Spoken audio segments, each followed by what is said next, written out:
కందుకూరి శాసనసభ్యులు ఇంటూరు నాగేశ్వరరావు కందుకూరి పట్టణంలో క్షేత్రస్థాయిలో పర్యటిస్తున్నారు. నేడు పట్టణంలోని 13వ వార్డు బండపాలెం, రామనగర్, ఆనందపురం రోడ్, 14వ వార్డు శ్రీనగర్ కాలనీ, 16వ వార్డు అబ్దుల్ హుస్సేన్ హాస్పిటల్, ముళ్లపాలెం ప్రాంతాల్లో ఎమ్మెల్యే ఇంటూరి పర్యటించారు.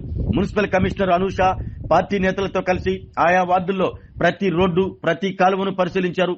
కాలువల్లో మురుగునీరు నిల్వ ఉండటం, ప్లాస్టిక్ వ్యర్థాలతో నిండిపోవటం, కాలువలపై ఆక్రమణలు, మరికొన్ని చోట్ల కాలువలు పూడిపోవటాన్ని ఎమ్మెల్యే గమనించి అధికారులపై మండిపడ్డారు.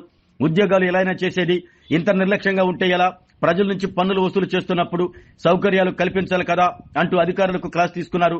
ఎమ్మెల్యే స్థానికులతో మాట్లాడుతున్న సందర్భాల్లో పారిశుద్ధ్య సిబ్బంది పనితీరు సరిగా లేదని ఆయన దృష్టికి తీసుకొచ్చారు.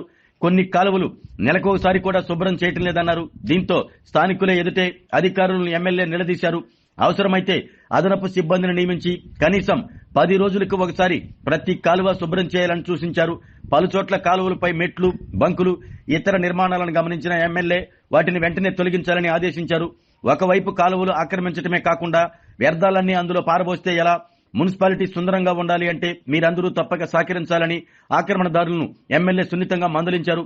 16వ వార్డు అజ్మల్ హుస్సేన్ హాస్పిటల్, ముళ్లపాలెం, సెపాయిపాలెం ప్రాంతాల్లో చాలా ఏళ్ల క్రితం నిర్మించిన సైడ్ కాలువలు ప్రస్తుతం శిథిలావస్థకు చేరాయి. పైగా ఇటుకలతో నిర్మాణం వల్ల చాలా చోట్ల దెబ్బతిని మురుగునీరు నిల్వ ఉంటుంది.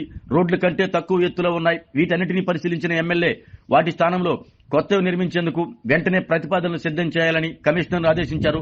పట్టణం టీడీపీ అధ్యక్షులు దామ మల్లేశ్వరరావు, ప్రధాన కార్యదర్శి షేక్ సలాం, వార్డు అధ్యక్షులు Khaleel, Ellanti Maladri, Mosangi Prasad, Paritala Ramakrishna, cluster incharge Vaddela Ravindra, party నాయకులు పిడికెటి వెంకటేశ్వర్లు, ఉప్పుటూరు శ్రీను, రాష్ట్ర ముస్లిం మైనార్టీ సెల్ అధికార ప్రతినిధి షేక్ రఫీ, రాష్ట్ర వాణిజ్య విభాగం కార్యనిర్వాహక కార్యదర్శి కోనం నరేంద్ర, నెల్లూరు పార్లమెంట్ అధికార ప్రతినిధి చదలవాడ కొండయ్య, నియోజకవర్గ బీసీసీఎల్ అధ్యక్షుడు ముచ్చు శ్రీను, నియోజకవర్గ తెలుగు రైతు అధ్యక్షులు అల్లం వెంకటేశ్వర్లు, పార్టీ నేతలు పులి నాగరాజు, తలతోటి మస్తాన్, కోటపూరి శ్రీను, జక్కుల రవీంద్ర, శ్రావణ్, బాషా, అబ్దుల్లా, సుబాని, షకీల్, మునాఫ్, కాకుమాని మాలాద్రి తదితరులు ఎమ్మెల్యే వెంట ఉన్నారు.